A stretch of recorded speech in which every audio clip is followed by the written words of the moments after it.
It doesn't matter who your favorite business guru is, whether you prefer Alex Hormozi, Jeremy Haynes, if you're more of a mainstream Patrick Bet-David guy, or even if you like Eddie Malouf from Bad Marketing. One of the things that you'll notice is that all of these high-profile 8- and 9-figure business owners do is that they are constantly getting booked on podcasts and constantly doing media appearances. So today, I'm going to break down the biggest reasons that these super successful 8- and 9-figure business owners are doing podcast media and why you should care about it too.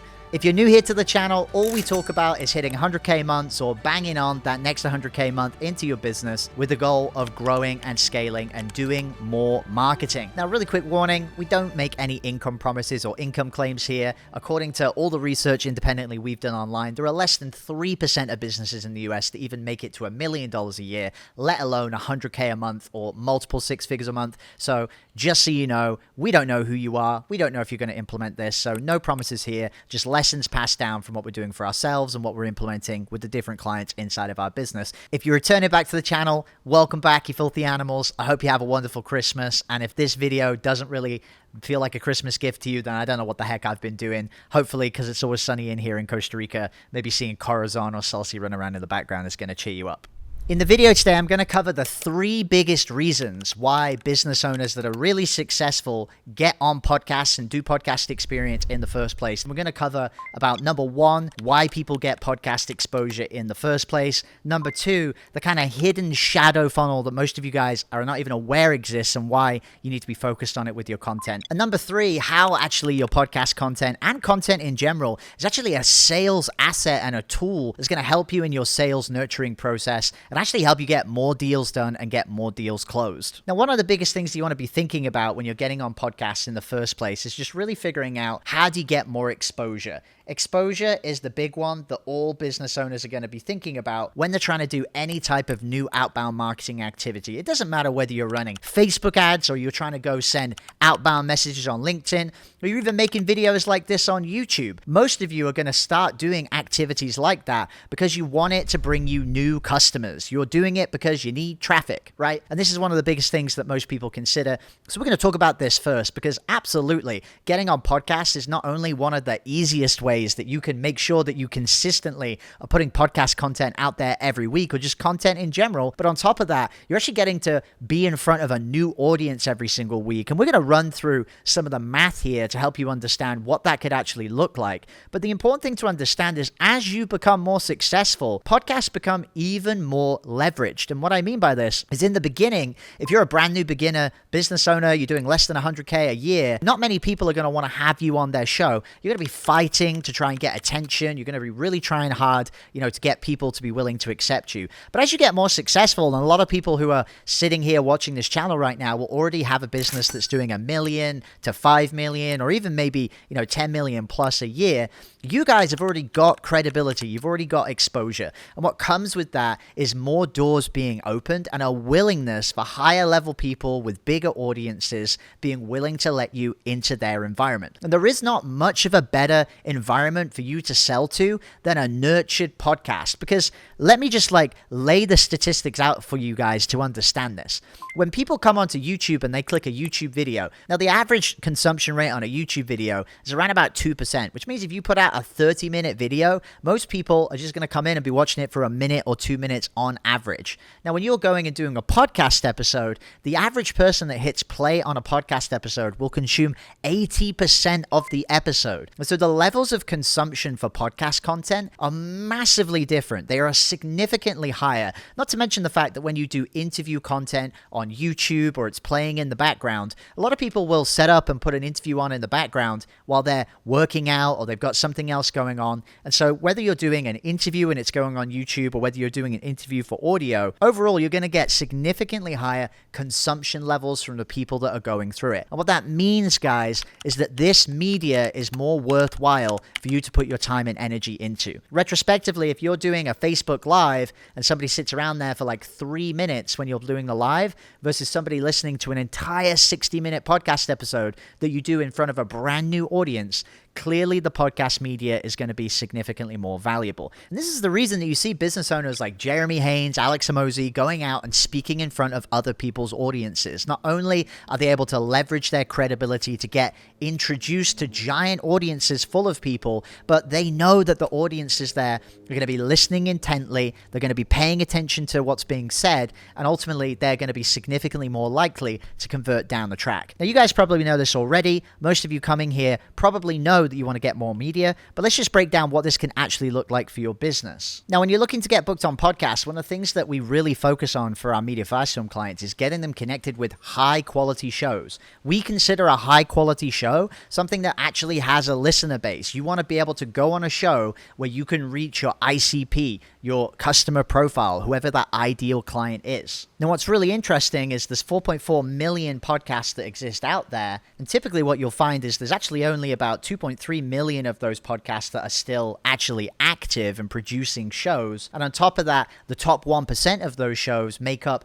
80% to 90% of the overall traffic from all podcasts, which means that over 2 million plus of those shows that exist out there just really are not worth spending your time getting booked on. However, you'll see that there are a lot of podcast services out there, or even free groups where you can get booked on podcasts, where these are the kind of shows that you'll get put in front of all of the time. For us, the defining factor here is making sure that you're going on a show which at the very minimum has at least 3,000 listeners. This is the cutoff that we found to be somewhere in the region of the top 2 to top 1% of shows that exist out there. Anything less than 3,000 listeners, and usually the show just hasn't been established long enough, there's not a big enough brand, there's not a big enough audience, and typically you're just not going to get your best bang for your buck for your time invested to come and get onto those shows. And so on the minimum level, you've got shows that have 3,000 listeners, and on the high end, some of these shows go up to 50,000, 100,000, multiple 100,000s per month. And even some of these super high level shows have 1 million downloads plus per month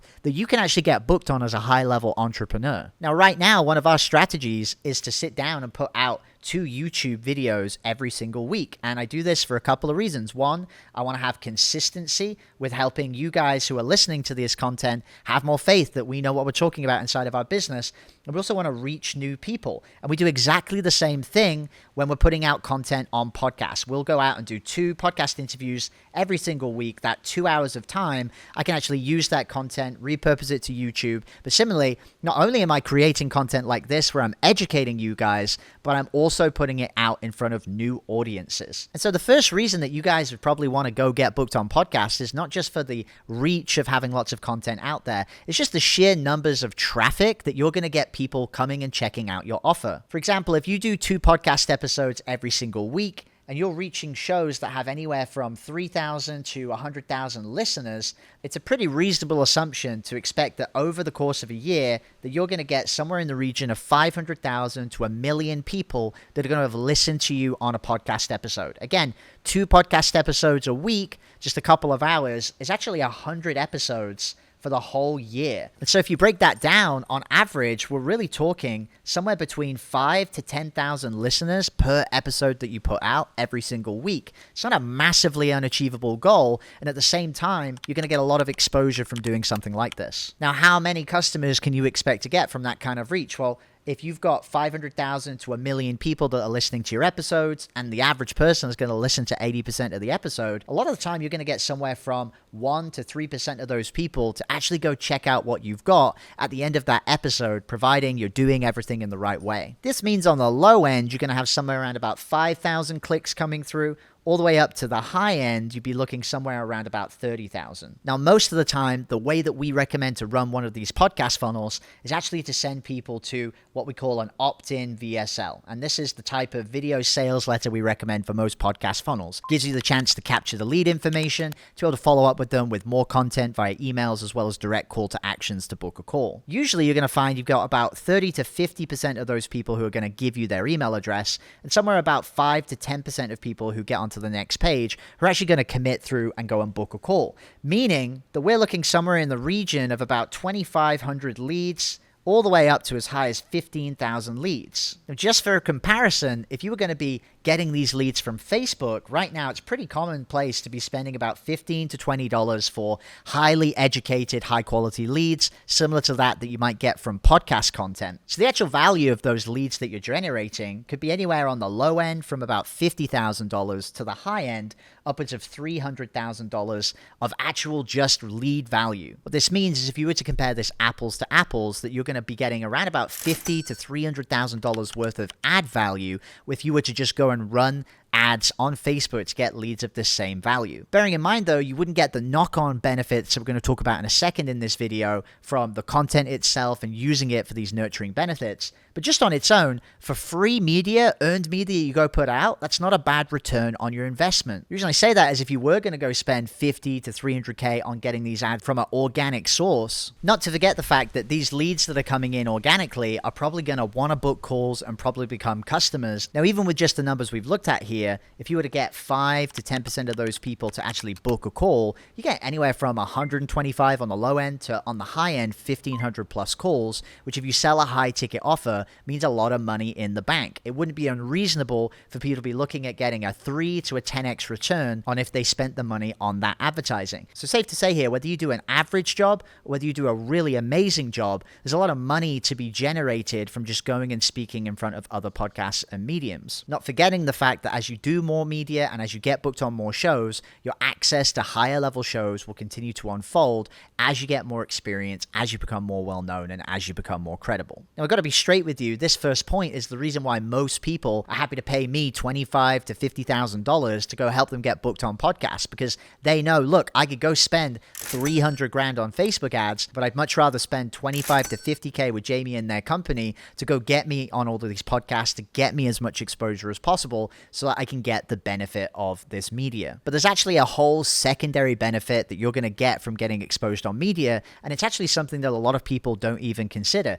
Case in point, I was chatting just a couple days ago to a friend of mine who runs an 8-figure sales agency, and recently he's been reaching out to me getting curious about getting booked on podcasts. And when I asked him, I was like, what's the number one reason that you're looking to get booked on shows? He said what everybody says, which is, well, I want to get onto shows so I can reach more of my ideal customers. And when I pointed out to him there's often a secondary benefit to the business that is usually worth significantly more money to the business owner, it was just something that he wasn't even thinking about when he's looking at that service. And this secondary thing I'm talking about is something that we call the shadow funnel. Now, I've talked about the shadow funnel in different videos before, but on the base level, if you imagine that this is the ground here, the first thing that you're going to have in your business is your main core funnel. And the core funnel is going to operate above the ground, and it's going to be the main way that you're going to get people interested in your product and service. You run an ad, you put some content out, you drive them into a funnel, you get them onto a thank you page confirming the details, and you get them into a call. Now, all of that operates within the realms of the core funnel that you control. You've probably looked at optimizing those pieces before, having better ads, changing the funnel components, sending different emails.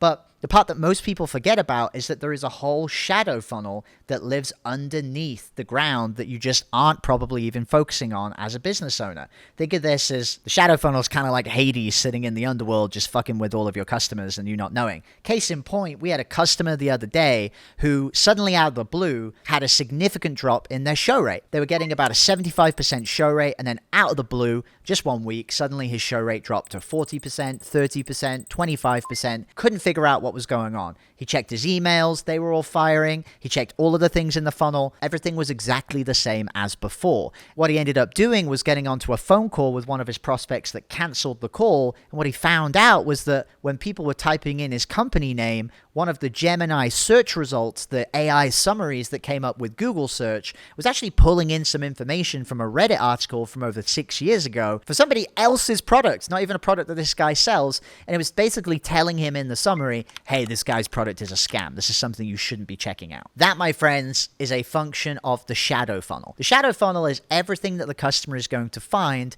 when they try and do their due diligence and they do their research on you. And the funny thing about these LLMs and the chat GPTs and the Google Geminis of the world is that these funnels are very, very sensitive. And so a customer, whether it's before they see your ad, after they've booked a call or somewhere in the process, a lot of the time, especially if they're interested in your product or service, they're going to start doing their due diligence and doing their research. They're going to Google you. They're going to see what comes up on YouTube. They're going to search for you. And depending on what they find is going to depend on what action they're going to be willing to take inside of your funnel. Now, a great way to understand this is by looking at something we call a customer risk profile. So if you imagine for a second that you have customers that are coming in and are buying your products and services. In the beginning of your business, you have a lot of people who are very high risk. What I mean by that is that when your business is young and early, you go and put out an ad, and inside of that ad or in that content, you have a message that you share. And you say, hey, I'm going to give you this outcome, and you make a compelling argument with your messaging about what service you can deliver. Now, that person, being a high-risk individual and somebody that moves very fast,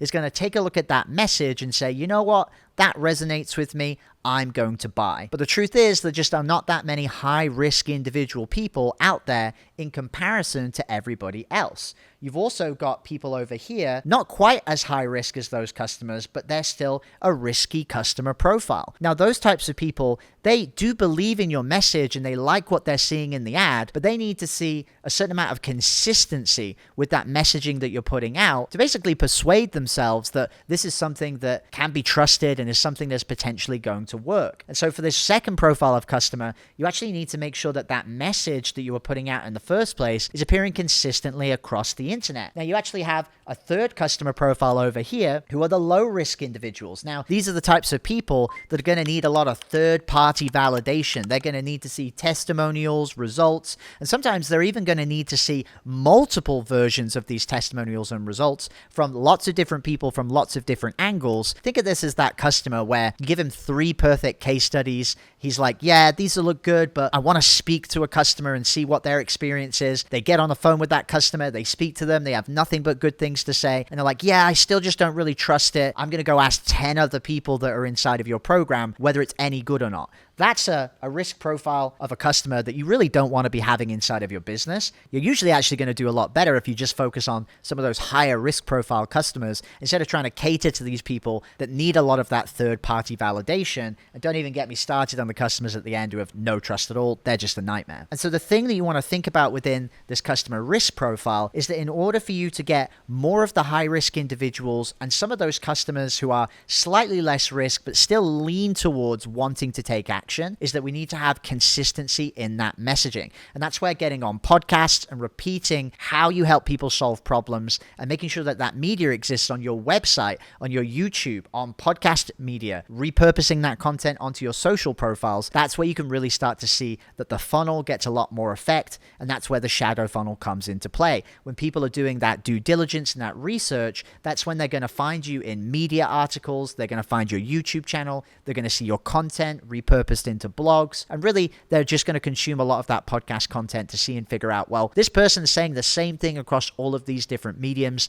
They look pretty legit. I think I'm going to trust them. If you ask any business that's gotten to 8 figures plus, they'll tell you, well, this is a given. That's obvious. That's something that you probably didn't even need to bring up. But I bet if you're not at 8 figures and you ask yourself right now, is this happening across all of my different profiles? The answer is probably going to be no. And this is where the shadow funnel can really start to hurt you in the business if you're not thinking ahead of this. Especially with what's going on with AI right now, this is probably one of the biggest focuses that we have for our company and for our clients, is getting ahead of the game and making sure we can feed these language learning models with as much positive information and the correct information as possible, so we can create a lot of the high profile content going out, not just on podcasts and Apple Media, but also on places like Spotify, as well as these very high profile podcasts that the websites usually get hosted on. Now, the third benefit you're going to have with the podcast content going out is something that we call the sales nurture effect. Think about every time you've purchased any product in your life, whether it's a car, a home, a kitchen, or something more menial such as a laptop or a phone. Think about how much media you actually consumed in the build up to you going and making a purchasing decision. Just recently, I went out and bought a brand new MacBook, and I was going through the process of doing research. I went through and I looked at multiple YouTube videos, comparisons. I probably did upwards of about 2 to 3 hours of research in that process to really figure out and make sure I was getting the right kind of laptop with the right kind of chip and the right kind of screen that was going to serve me to the best of my ability. And the truth is, whatever it is that you're you're selling, your customers are also going to have a similar due diligence process. They're going to want to make sure is that they go through this process, that they're actually figuring out all the answers to their questions ahead of time to make sure that they understand exactly what's going to happen and all of their concerns and objections have been addressed in advance. Now, for most of you, a lot of those things are left until the sales conversation. They're left unanswered, whereas the smart people are actually going out and creating content and answering those objections and answering these questions ahead of time and really focusing on getting their customers to consume that content. And this content is not just going to be used on the podcast media itself. You're typically going to see this content used in your advertising. If you're running Facebook ads or outbound marketing, a lot of retargeting can be done with this content to warm people up. You're also going to use a lot of these podcast episodes in the funnel itself. If you have a core funnel or if you're using a checkout funnel, a lot of the time you can take either clips from these episodes or even full-blown episodes to really help people move through the due diligence process ahead of time. I mean, we're even using podcast episodes pre-sales call with the reps, texting the prospects, asking what questions they have, and then sending over either podcast clips or full-blown episodes that answer the questions that they've got so that by the time they get onto the sales call, they're ready to transact and they know exactly what's going to happen next. In your business, you really don't want to have a one-legged stool. There's a lot of people out there that just run Facebook advertising to their main core funnel, and as they try and scale up to multiple 100K months or even $1 million a month in their business, what they notice is that the costs rise and it gets a lot more difficult. You have to have a multifaceted approach to the way that you want to do your marketing. You need to have content available on all these different platforms. You need to be able to